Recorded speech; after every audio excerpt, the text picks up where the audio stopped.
Today we are talking about Zurgo Stormrender, and not in the form of the Mardu Surge Precon from Tarkir Dragonstorm, but as a standalone build from the ground up. So, let's do this. Zurgo Stormrender is a red, white and a black for a legendary creature orc warrior that's a 3/3.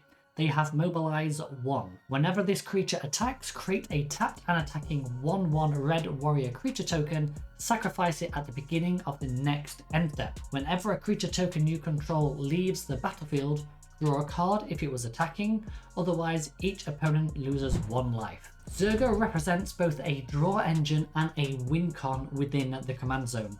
If our creatures die while they're attacking, we're going to draw cards. If our creatures die when they're not attacking, our opponents are going to lose life. So we're going to build this deck as a combatocrats, like an aristocrats combat deck. Yeah, we're going to go to combat, we're going to attack with everything. If something's going to die in combat, we're going to sacrifice it at instant speed to draw some cards. Or if it's not going to die in combat, we're going to let it deal combat. Then we'll sacrifice it after it's dealt combat damage to draw some cards. Or we'll sacrifice it in our second main phase in order to drain our opponents out for lots and lots of life. So, let's show you how we're going to do this. In the deck, we have 6 pieces of card draw, 8 drain effects, 8 ramp effects, 7 sacrifice effects, 8 removal effects. We have 3 sweepers, or 1 sweeper and 2 mass goad target spells, because we want our opponents to attack each other to help dwindle down the life pools, but also to make sure their creatures are tapped so we can get in on our turn to deal combat damage.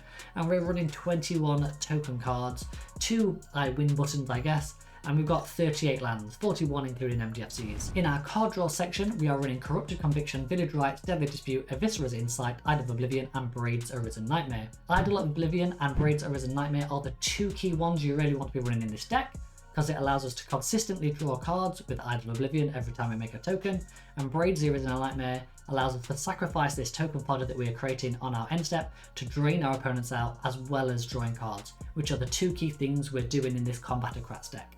All the others allow us to sacrifice creatures at instant speed, enabling us to do it inside or outside of combat, whichever benefits us the most. In our drain section, we have Cruel Celebrant, Elas, Funeral Room / Awakening Hall, Mayhem Devil, Nadir's Nightblade, Garner Bloodfist of Keld, Mardu Doomscourge, and Mirkwood Bats. The key ones we really need from this section are our Mayhem Devil, our Cardio Doomscourge, and Mirkwood Bats. Mirkwood Bats does double duty, because whenever we create or sacrifice a token, our opponents are going to lose 1 life. Cardio Doomscourge allows us to goad all of our opponent's creatures, making sure that we can get through for combat damage on our following turn.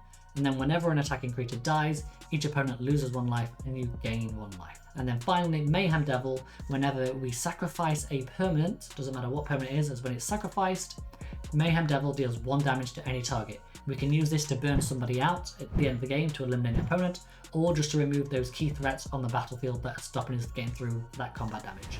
In our ramp section, we're running Curse of Opulence, Soaring, Arcane Signet, Mindstone, Talisman of Conviction, Hierarchy, and Indulgence, along with Keeper of the Accord. The 2 cards you need to be looking out for in this section are Curse of Opulence and Keeper of the Accord. Curse of Opulence allows us to enchant a player, and then whenever we attack that player, we generate a gold token, a bit like a treasure token.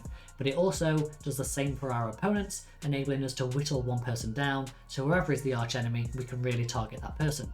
Keeper of the Accord allows us to generate tokens if an opponent controls more creatures than us, but also allows us to ramp or fetch a plains from our deck if our opponent controls more lands than us. Fantastic cards within this ramp section. Within our removal section, we have Feed the Swarm, Kabira Takedown, Untimely Malfunction, Generous Gift, Stroke of Midnight, Sundering Eruption, Fell the Profane, and Snuff Out. The 3 key ones in this section are our Untimely Malfunction, Generous Gift, and Snuff Out. Snuff Out we can cast for free essentially by just paying 4 life at instant speed, catching people off guard if we're tapped out on mana. Generous Gift hits any permanent, including lands, just giving them a 3/3, so this is our ace in the hole, silver bullet type of effect. And then we have Untimely Malfunction because all 3 modes just benefit us. We can remove artifacts, we can change the target of a target spell or ability with a single target, and also 1 or 2 target creatures can't block this turn, enabling us to get through that combat damage that we so dearly need. We're running slightly fewer sacrifice outlets, and this is because we only really need 1 in order to pop off with this deck. We have Visceral Seer, Bartholomew, Cartel Aristocrat, Braid's Arisen Nightmare, Roast Rider, Yeheni, and Brazen Cannonade. They are all instant speed sacrifice outlets apart from Braid the Arisen Nightmare, and the key one you want to be looking out for in this deck is Brazen Cannonade. Whenever an attacking creature you control dies, Brazen Cannonade deals 2 damage to each opponent. It also has Raid, which says at the beginning of your post-combat main phase, if you attacked with a creature this turn, exile the top card of your library until end of combat on your next turn, you may play that card. Fantastic card in this deck.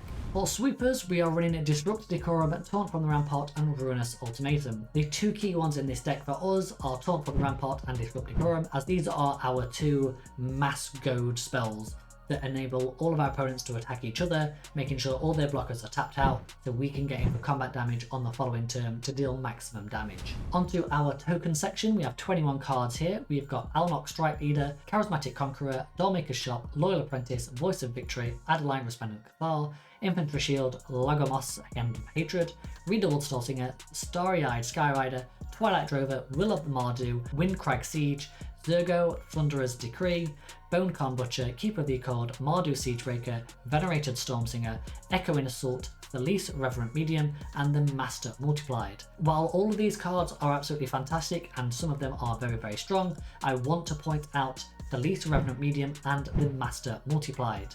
Police is going to create tokens on our end step equal to the amount of tokens that we have created this turn, allowing our board state to swell over time really nicely. The Master Multiplied also does a similar thing. It has Myriad. The legendary rule doesn't apply to creature tokens you control. Triggered abilities you control can't cause you to sacrifice or exile creature tokens you control, which now means all of our mobilized cards stick around permanently, as well as all the copies of the Master Multiplied we got from the Myriad trigger. Very nice. Our I win buttons in this deck are Dolmen's Gate and the Devilish Valet. Dolmen's Gate prevents all combat damage that would be dealt to attacking creatures you control, meaning we can swing out freely without repercussions of our stuff dying within combat. And then Devilish Valet has an alliance ability. Whenever another creature you control enters, double Devilish Valet's power until end of turn. If we mobilize 2, a token enters, doubles this from 1 to 2, the other token enters, doubles this from 2 to 4. If we are making 5, 6, 7 tokens per turn, all of a sudden this guy is getting pretty big, pretty darn quick. Just remember he has haste, so you don't need to deploy him early, just deploy him on the turn that you know you're going to make 10 or more tokens, and then attack that person that needs their life total deleting. As for lands, we're running 38 lands, 41 including our 3 MDFCs. There is nothing crazy in here. We are running our Scries, our Surveils, our Pathways. We have got 3 mountains, 5 plains, 7 swamps. We're also running our slow lands as well as our battle bond lands in here. We have the Survive Triome and also our Shock. Play what you can, play what you've got. Our primary colours are black followed by white. Make sure you fulfill those first and you'll be fine. Let's quickly look at some stats for this deck. As you can see, we've got a nice low end curve. We are quite an aggressive deck, so we've all got lots of 1s, 2s and 3 drops. We definitely want to be seeing those within our opening hands.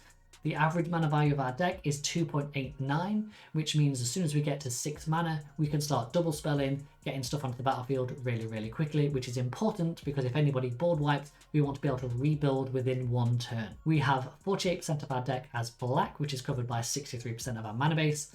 39% of it is white, covered by 49% of our mana base.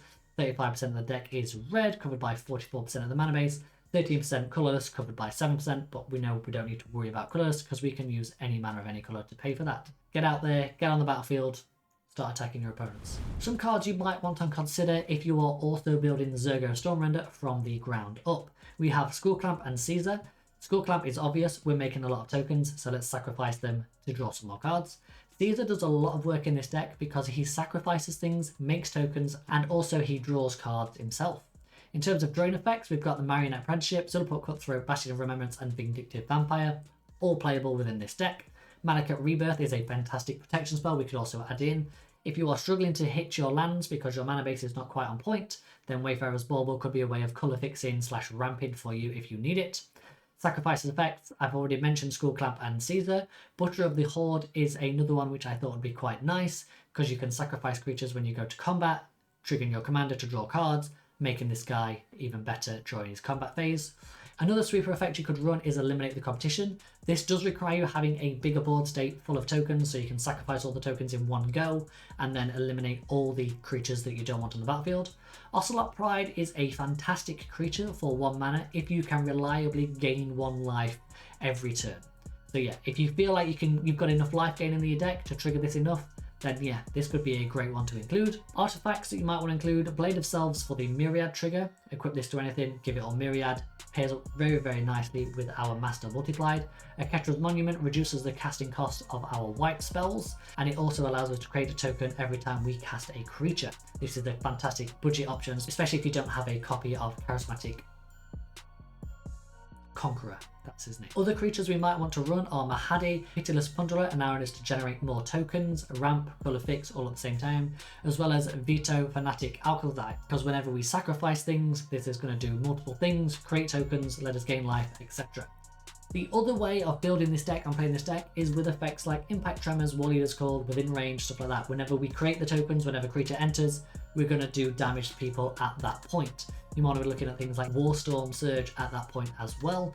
But if you are going down that route, token doublers are probably going to be a better payoff for you at that point, because the more creatures that come in, the more damage that you do. And there we have it. That is our Zurgo Stormrender deck. I really like the fact that this is a different take on the aristocrat style of gameplay. We don't just spew tokens on the board and sacrifice the board in one go and drain everybody out. We're going to combat, we're attacking, we're sacrificing them at different points of the game through steps and phases to get different advantages, and using that to really progress our board state and progress our position at the table to win games. Really, really nice. I like this deck, which is why I'm building it in paper. Anyway, if you want to see another deck tech I did from Tarkir Dragonstorm, that was Taval the Balanced Scale. Definitely not a balanced card, very, very broken. Go check that out up there. And thank you very much for watching. If you've enjoyed yourself, consider hitting the like button. And if you want to see more, hit that subscribe button. Thank you very much for watching. I'll see you in the next video. And goodbye for now.